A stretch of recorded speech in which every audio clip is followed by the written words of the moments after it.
နှစ်ကြီးသမားကြီးတောင်မှကျွန်တော်တို့ဒါတော်တော်လေးအငင်းပွားတဲ့ဒီစာကြောင်းလေးနှစ်ကြောင်းရဲ့အတိတ်ပဲတူတယ်မတူစသည်ဖြစ်ပေါ့ဒါလေးကိုကျွန်တော်တို့ဒါအသေးစိတ်ရှင်းပြပေးပါမယ်ဒီစာကြောင်းလေးနှစ်ကြောင်းရဲ့အတိတ်ပဲကတူပါတယ်အကန်ထပ်ပြောမယ်တူပါတယ်ဘလို့တူလဲဘလို့ပြောလဲဆိုတော့ကျွန်တော်တို့ဒါအသေးစိတ်ရှင်းပြပေးပါမယ်အောက်ကတစ်ကြောင်းကိုကျွန်တော်တို့ဒါပုံညောင်းမြုပ်ပြောတဲ့စာကြောင်းကိုခေါ်ပါတယ်ဘလို့မြုပ်ပြောလဲဆိုတော့ဥမာပေးမယ်ပထမဦးဆုံးစာကြောင်းကိုကျွန်တော်တို့ကြည့်မယ်စာယာပုံညဖုန်းစာယာကိုစမ်းတဲ့ရဲ့ရှေ့ဆုံးမှာထားတာဖြစ်တဲ့အတွက်မူရင်းအတိတ်ပဲအတိုင်းကျွန်တော်ကျမငါ anyway အဲ့လိုဘာသာပြန်မယ်နောက်တစ်ချက်ကပုံညကိုကျွန်တော်တို့ဒါရဲဟာလို့ဘာသာပြန်မယ်သူရဲ့နောက်ကဖုန်းကတော့ဖုန်းပါတော့စာယာပုံညဖုန်းဆိုတော့ကျွန်တော်တို့ဒါငါရဲဟာဖုန်းပေါ့ right တိုးတော့မြန်မာဘန်းစကားနဲ့စီလောင်ဘာသာပြန်မယ်ဆိုရင်ငါရဲ့ဖုန်းပေါ့ right အဲ့လိုမျိုးနောက်တစ်ချက်ကဒီအောက်မှာရှိတဲ့ဖုန်းစာယာ okay အဲ့ဒီမှာကြည့်မယ်စာယာကိုစမ်းတဲ့ရဲ့နောက်ဆုံးမှာထည့်ထားပါတယ်သူပိုင်ဆိုင်တဲ့ဒီတက်မဲ့ပိုင်ဆိုင်တဲ့ပစ္စည်းကိုအဲ့ဒီပိုင်ဆိုင်တဲ့ပစ္စည်းကိုစမ်းတဲ့ရဲ့ရှေ့ဆုံးမှာထည့်ထားတယ်အဲ့တော့ဒီစာယာကိုစမ်းတဲ့ရဲ့အနောက်ဆုံးမှာထားထားလို့ရှိရင်ကျွန်တော်တို့ကမူရင်းအတိတ်ပဲအတိုင်းငါကျွန်တော်ကျမလို့ဘာသာမပြန်ပါဘူးငါရဲ့ဟာကျွန်တော်ရဲ့ဟာဘာနဲ့တူလဲဆိုရင်စာယာပုံညနဲ့အတူတူပါပဲအကန်ထပ်ပြောမယ်ဘာနဲ့အတိတ်ပဲတူလဲဆိုရင်စာယာပုံညနဲ့အတူတူပဲအော်ခေါ်စမ်းတဲ့ရဲ့နောက်ဆုံးမှာထားထားရင်ပေါ့โอเคအဲ့တော့ဒါကိုကျွန်တော်တို့ကဒါပုံညကိုဖြုတ်ပြောတဲ့ sorry ဖြုတ်ပြောတာမဟုတ်ဘူးဖြုတ်ပြောတာပေါ့ညှုပ်ပြောတဲ့စာကြောင်းကိုခေါ်ပါတယ် especially မလေးတွေတအားသုံးပါတယ်ကျွန်တော် YouTube တွေမှာ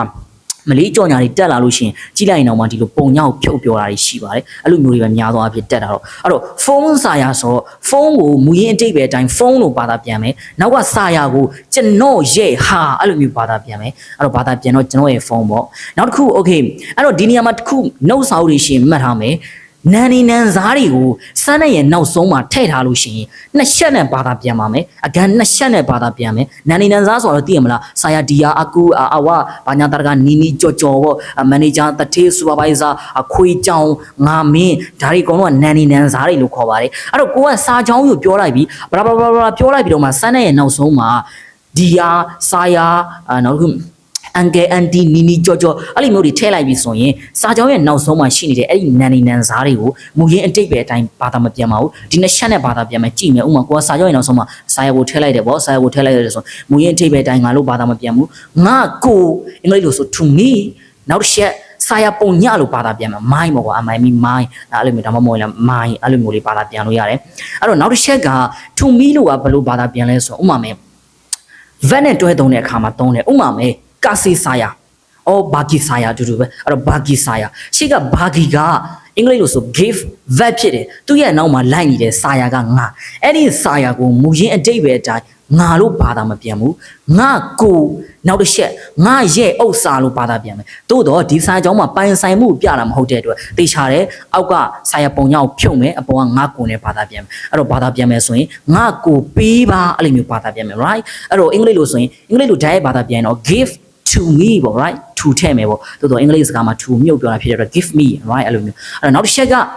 okay တင်ကောစာယာဆိုရင်နှစ်ချက်ထဲကပိုင်ဆိုင်မှုပြလာတာကြည့်မယ် no ပိုင်ဆိုင်မှုပြတာမဟုတ်တဲ့အတွက်တေချာတဲ့စာယာပုံကြောင့်ဖြုတ်မယ်အဲ့တော့အပေါ်ကငါကိုနဲ့ပါတာပြင်မယ်အဲ့တော့တင်ကောစာယာဆိုတော့ငါကိုကြည့်ပါအင်္ဂလိပ်လိုဆိုရင် look at me အဲ့တော့ look at me look at တိကျပါတာပြင်တော့ look at to me တိုးတော့ to မြုပ်ပြောမယ်အဲ့တော့ look at me အဲ့လိုမျိုးလေးပါနော် okay အဲ့တော့နောက်တစ်ချက်ကျွန်တော် okayအဲ့တော့ငါကိုကြည့်ပါဆိုရင်ကြတော့စာယာကိုနောက်ဆုံးမှထားတယ်ဆိုရင်ငါကကြည့်နေတယ်ဆိုရင်ဘယ်လိုပြောမလဲငါကကြည့်နေတာကိုကြည့်နေတဲ့လူဖြစ်သွားပြီကွာအဲ့လိုဆိုလို့ရှိရင်အစောကငါကိုကြည့်ပါဆိုကိုက object ဖြစ်သွားပြီကိုခံရတဲ့လူဖြစ်သွားပြီအခုငါကကြည့်နေတယ်ဆိုကို subject ဖြစ်သွားသူ့ကိုစာယာတင်ငေါ့လို့သုံးမယ်စာယာကိုစမ်းတဲ့ရဲ့တော့ရှေ့ဆုံးမှထားတာဖြစ်တဲ့အတွက်မူရင်းအတိတ်ပဲအတိုင်းငါလို့ဘာသာပြန်မယ်နောက်မှရှိတဲ့တင်ငေါ့ကတော့ကြည့်တယ်ပေါ့ဆာယာတင်ငေါ့ဆိုငါကြည့်နေတယ်ကိုကကြည့်နေတာဖြစ်သွားတယ်ဆာယာကိုစမ်းတဲ့နောက်ဆုံးမှထားရင်တော့ငါကိုကြည့်ပါလို့ဖြစ်သွားမယ်တင်တန်းမှာဆိုရင်တော့မိနစ်30 40အသေးသေးရှင်းပြပါတယ်ခုလို့ဆိုရင်ကျွန်တော်တို့ဒါတင်တန်းမင်းနေတဲ့လူတွေမဖွင့်သေးပါဘူးဘာကြောင့်မို့လဲဆိုရင်9လပိုင်း9ရက်နေ့မှာကျွန်တော်ထပ်ပြီးဖွင့်ပေးပါမယ်ခုလို့ဆိုရင်ကျွန်တော်ဒါဒီတက်ကူတမ်းမဲ့ကျောင်း yes ဒီနိုင်ငံမှာတက်ကူတမ်းမဲ့ကျောင်းသူကျောင်းသားတွေကိုကျွန်တော်ဒါ101 1 by 1ဒီလို class တွေလည်းလုပ်ပေးနေတယ် and only တဲ့ကျွန်တော်ဒါ4လပိုင်း4ရက်နေ့ကဖွင့်ခဲ့တဲ့ဒီတင်တန်းကလည်းကျွန်တော်ဒါ group က9ခုဖြစ်သွားတယ်မထင်မှတ်ထားဘူးအဲ့လိုလူတွေများလိမ့်မယ်လို့မထင်မှတ်ထားဘူးအဲ့တော့ဒီ group 9ခုနဲ့အဲ့ဒီ video online class ကတစ်ဖက်ဒီက101 class ကတစ်ခါပြောတော်တော်လေးအလုံးရှုံနေပါတယ်ဒါကြောင့်မို့ကျွန်တော်တို့ထင်းတဲ့ time ပြီးတော့မှဒီ9လပိုင်း9ရက်နေ့ည9နာရီမှာတော့ထပ်ပြီးဖွင့်ပေးသွားဖို့ရှိပါတယ်ဆိုတော့အားလုံးပဲဘိုင်မယ်ပါ